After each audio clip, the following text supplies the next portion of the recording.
Hey guys, this is Frozen 2 Fanboy 2004 here, and welcome back to my final part of the Hobbit trilogy reviews leading up to The Lord of the Rings, The Rings of Power. So, yeah, The Lord of the Rings, The Rings of Power comes out tomorrow, and I'm so excited for it no matter what the haters say, and it's currently at 80% Rotten Tomatoes, which is not bad, but oh boy, yeah.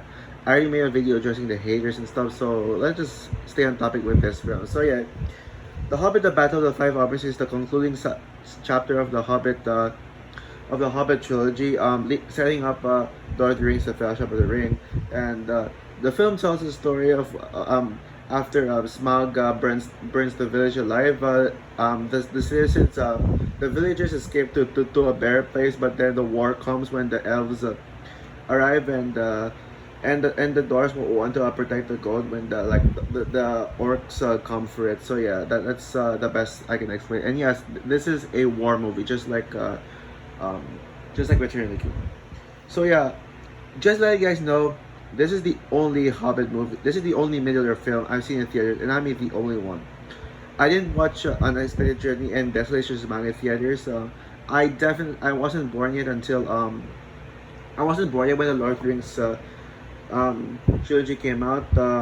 But this one I actually saw in theaters. Not only did I see this in theaters, but I saw this film in 3D. Yep, that's right. I saw this film in 3D. And let me tell you, the 3D experience of this film was just epic. And so yeah, and I've always really enjoyed this film ever since I saw it in theaters until now. This was actually the very first Middle Earth film I saw in I ever saw in my life. Not just in theaters, but I mean in general. I didn't even see the others at the time.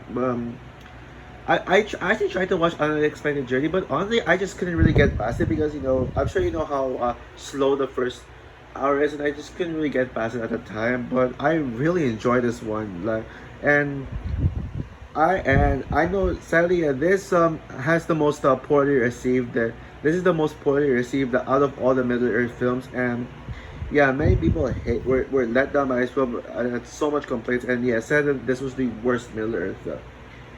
And I have never really gotten that. I don't get the hate for this film. In fact, I'm gonna say this right now, after rewatching this film, this is now officially my favorite Hobbit film ever. Yep, I repeat, this is my favorite Hobbit film I have ever seen. And yeah, I know you guys gonna hate me for this and complain and try to go against my points like always, but this is my opinion. Please accept it. If I accept your opinion if you don't like this film, but I still don't get it. Nonetheless, so yeah, let's talk about why I think this film is such an underrated. Yeah, first of all, I think that this really works so well as a concluding chapter to the Lord of the Rings. I mean, the Hobbit trilogy. I mean, it is such a great conclusion. It actually tries to recapture what made Lord of the Rings: Return of the King so great, like a magnificent conclusion. It recaptures the epic war. Tries to recapture the epic scale of it. It tries to recapture the epic tone of it, and the emotional tone of it. And it does work. Even if it's definitely not nowhere near as good as Return of the King, but on its own, it is such an underrated conclusion. Probably the most underrated conclusion. I think there were some other conclusions I would have said more underrated, but yeah, this one is one of them. And yeah, the best aspect of this film is definitely the action scenes. Yeah, there's just so much action. So much mind-blowingly epic action scenes from the battle of the village with Smaug bringing down the village to the war with the orcs versus elves, the dwarves versus elves, and yeah, this really big battle. Technically, if you think of, there's actually only two action scenes in the film. The first one being the Smaug one, and the second action scene being basically the orcs arriving at the mountains all the way up to the end. Yeah, the entire second half is literally one extended action scene. There's two action scenes, but the second one is just an extended action scene, and it is just epic. That's what makes Return of the King special. I mean, you get the build up to it, and you have a build up, and then you get one like long action scene, and let me tell you, the action scene absolutely kicks ass with Tariel, Legolas, and and even the hobbits do that, and even the dwarves.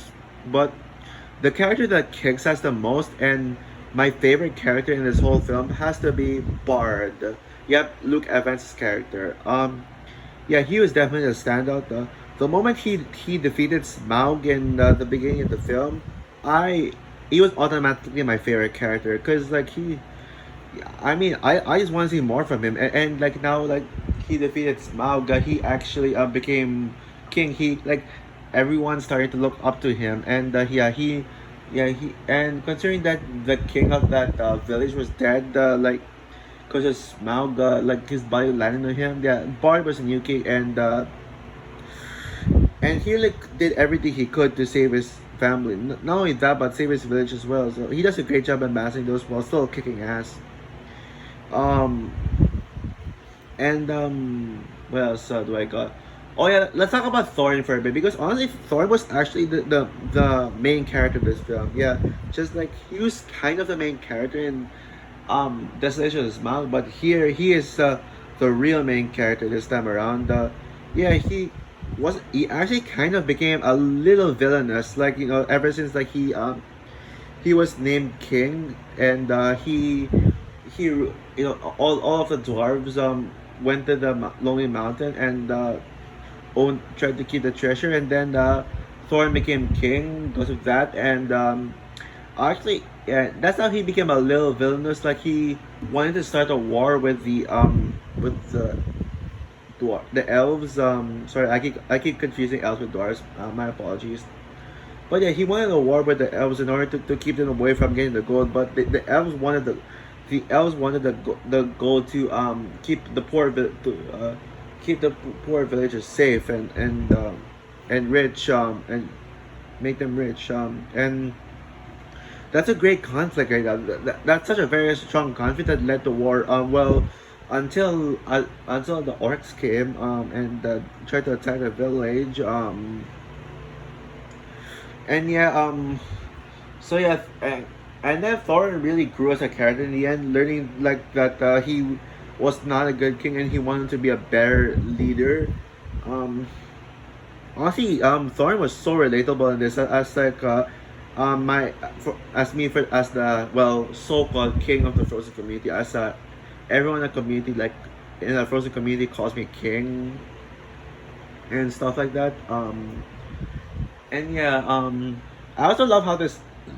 I also love how this movie introduced Mog. Yeah, I forgot to talk about that action scene with all those legacy characters battling Ghost, Sauron's force, and then we see Sauron appearing, warning them that a war is coming. I really loved how this movie sets up Sauron to, yeah, and since we never got to see Sauron in the previous film, because Sauron was not the main villain of the Hobbit trilogy. The main villain has always been Smaug, even though he was killed in the beginning. But to be honest, I defend the decision to kill Smaug in the beginning. Here's why. I don't think Smaug would have like contributed much in the film. Like he would have like kind of messed up the plot because this movie needed time to breathe. But the movie already Smaug already appeared in the beginning, and yeah, so killing a Smaug would actually take time for the story to process. Otherwise, it would just be Smaug attacking the village. I don't think Smaug would have even went away, and it would have been just action from the get to end. Without even a proper story to tell, and yeah, I'm sure you know where I'm coming from with this. Smaug killing off of it. Smaug was killed off for narrative purposes to actually keep the story going, and yeah, and have room for that to be.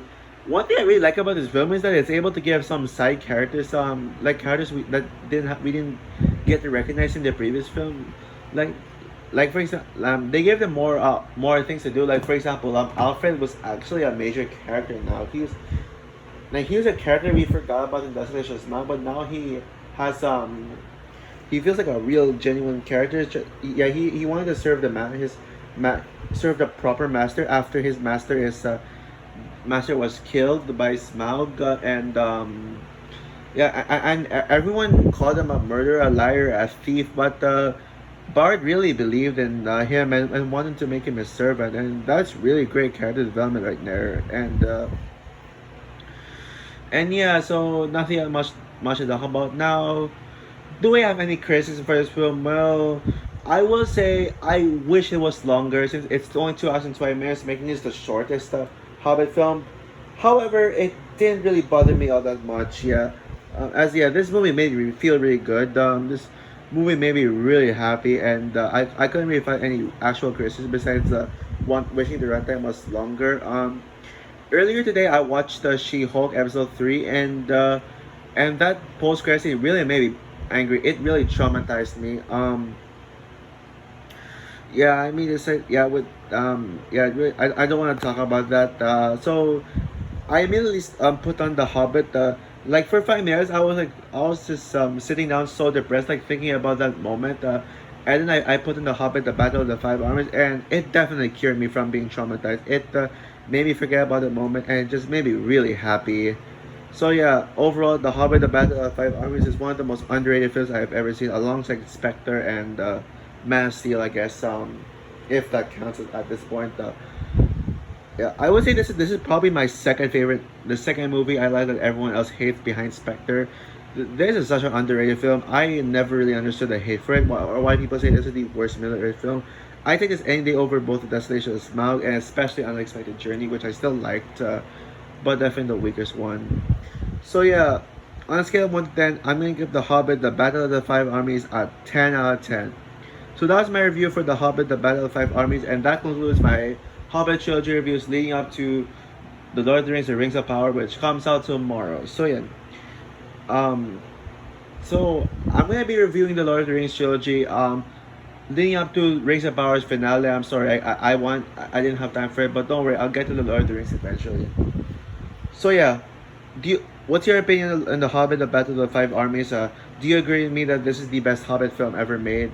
Comment down below, like, subscribe, hit the notification bell, and stay tuned for my, well, I'm not sure my next video. It's probably the D23 video, predictions video.